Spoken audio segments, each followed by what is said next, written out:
Welcome back to my YouTube channel, everyone, and my name is Lerato.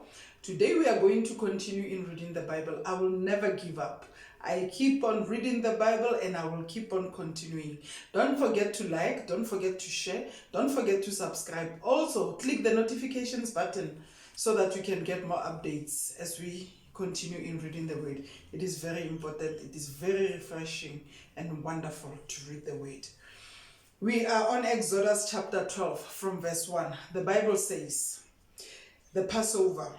The Lord said to Moses and Aaron in Egypt, "This month is to be for you the first month of your year.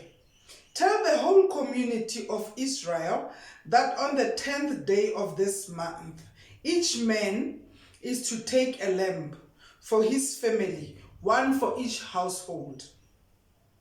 If any household is too small for a whole lamb, they must share one with their nearest neighbor, having taken into account the number of people they are. You are to determine the amount of the lamb needed in accordance with what each person will eat." How possible is that?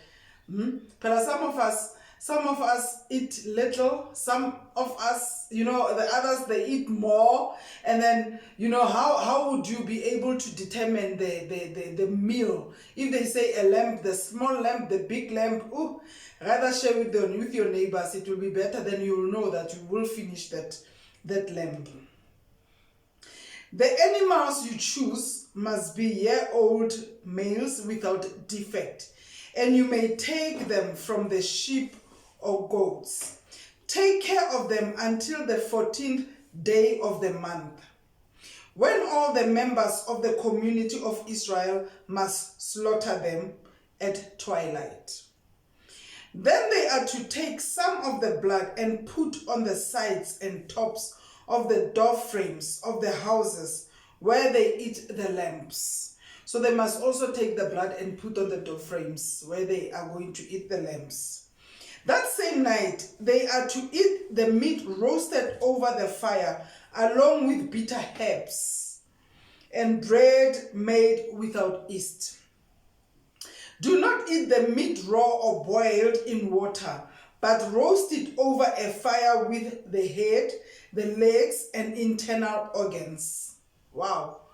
God, they are just supposed to take off maybe the skin outside and put the meat like that. They shouldn't open the meat up to take out the head or either take the intestines out. Do not leave any of it till morning. If some is left till morning, you must burn it.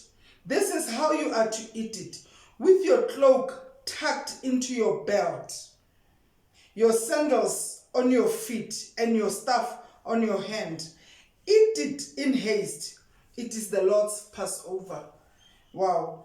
This verse is actually showing us that they are to eat these things ready to walk, ready to either go or ready to run somewhere or ready to go. It's like the Lord is preparing them. Is preparing them for a journey. On that same night, I will pass through Egypt and strike down every firstborn of both people and animals, and I will bring judgment on all the gods of Egypt. I am the Lord.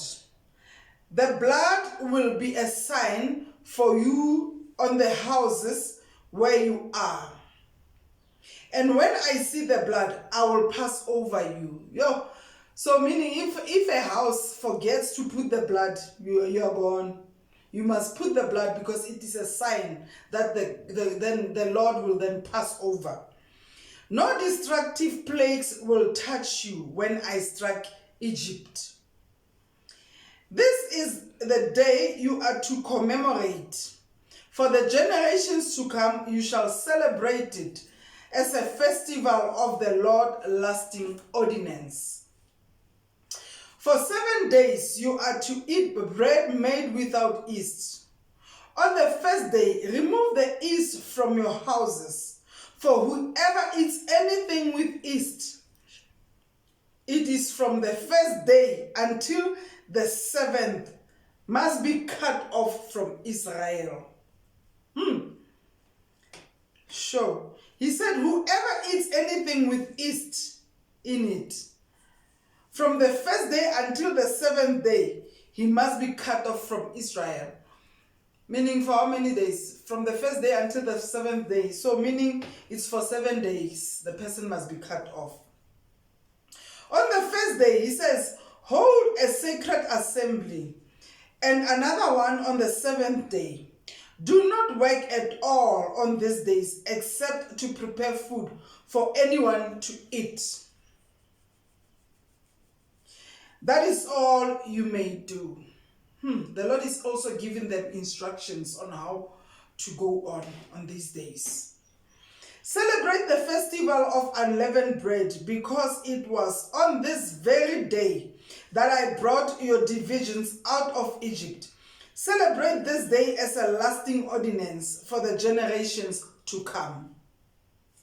In the first month, you are to eat bread made without yeast, from the evening of the 14th day until the evening of the 21st day.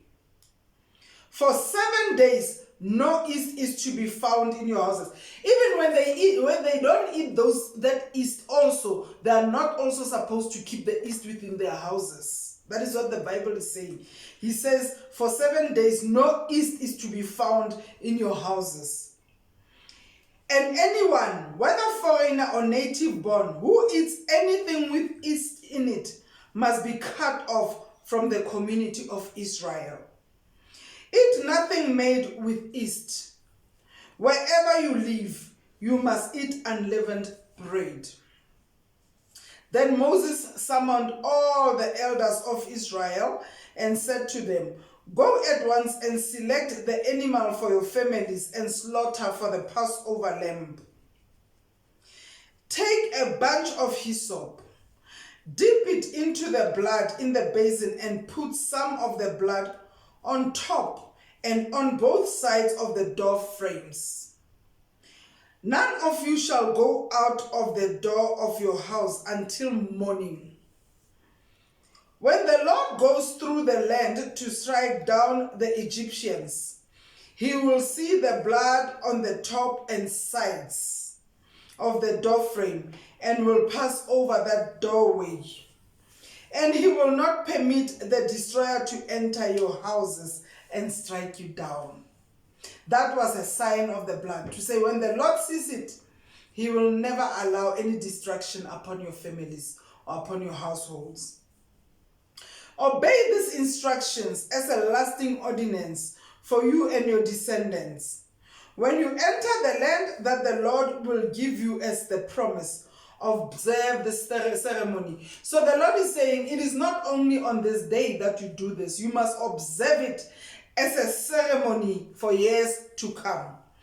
And when your children ask you what this ceremony means to you, the Lord knew that also the kids are going to ask, the children and their children, they will ask, what is this? Then he says, then tell them it is the Passover sacrifice to the Lord, who passed over the houses of the Israelites in Egypt and spared our wombs when we struck down the Egyptians. Wow.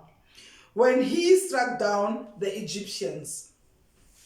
Then the people bowed down and worshipped. The people bowed down and worshipped, because this was a great thing that the Lord has ever done. This was a great thing that the Lord has done for them. Great thing. You know, he took them out of the land of Egypt. The Israelites did just what the Lord commanded Moses and Aaron. At midnight, the Lord struck down all the firstborn in Egypt, from the firstborn of Pharaoh, who sat on the throne, to the firstborn of the prisoner who was in the dungeon, and the firstborn of all the livestock as well.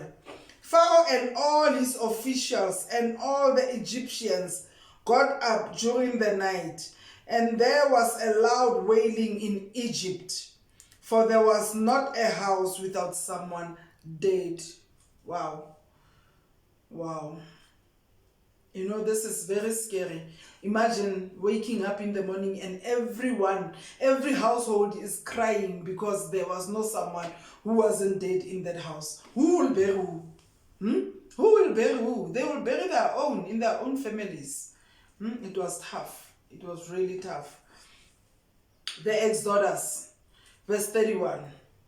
During the night, Pharaoh summoned Moses and Aaron and said, "Up, leave my people, you and the Israelites. Go worship the Lord as you have requested. Take your flock and herds, and you have said, as you have said, and go, and also bless me." He's also asking for a blessing. After doing all this, he's also asking for a blessing. Imagine, huh? Naha, yeah. Anyway, we continue, verse 33.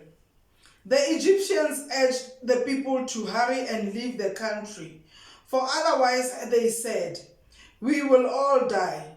So the people took their dough before the yeast was added and carried it on their shoulders in kneading troughs wrapped in clothing. They were very, very wise. They took the dough before the yeast was added because they knew that the Lord said they shouldn't eat anything with yeast. The Israelites did as Moses instructed and asked the Egyptians for articles of silver and gold and for clothing. The Lord had made the Egyptians favorably disposed towards the people, and they gave them what they asked for. So they plundered the Egyptians. What is it that the Lord cannot do? You know, God does as he wishes. He made the heart of Pharaoh to be hard. He also made the Egyptians to favor the Israelites so that when they go, then they can give them silver and gold. Everything happens according to the way God wants it. You cannot control him. We cannot control him. He is God. He does as he wants. He is God. The Israelites journeyed from Ramesses to Succoth. There were about 600,000 men on foot, besides women and children. Many other people went up with them, and also large droves of livestock, both flocks and herds. With the dough the Israelites had brought from the Egyptians, they baked loaves of unleavened bread. They baked a lot of unleavened bread. The dough was without yeast because they had been driven out of Egypt and did not have time to prepare food for themselves. Now, the length of time the Israelites people lived in Egypt was 430 years. At the end of the 430 years, to the very day, all the Lord's divisions left Egypt. Because the Lord kept vigil that night to bring them out of Egypt, on this night, all the Israelites are to keep vigil to honor the Lord for the generations to come. Verse 43. The Lord said to Moses and Aaron, "There are the regulations for the Passover meal. No foreigner may eat it." See, no foreigner may eat a Passover meal. Any slave you have brought may eat it after you have circumcised him. So meaning foreigners, obviously foreigners are not circumcised. You know, according to this, it seems like they are not circumcised. So now he says only slaves that are circumcised are supposed to eat the Passover meal. But a temporary resident or a hired worker may not eat it. It must be eaten inside the house. Take none of the meal outside the house. Do not break any of the bones. The whole community of Israel must celebrate it. A foreigner residing among you who wants to celebrate the Lord's Passover must have all the males in his household circumcised. So all the males must be circumcised. They must be circumcised. then he may take part like one born in the land. No circumcised male may eat it. The same law applies both to the native born and to the foreigner residing among you. Now all the Israelites did just what the Lord had commanded Moses and Aaron. And on that very day, the Lord brought the Israelites out of Egypt by their divisions. So this is the end of chapter 12. We are going to continue in reading the Bible. We will do chapter 13 next. Thank God for the reading of the word. Shalom.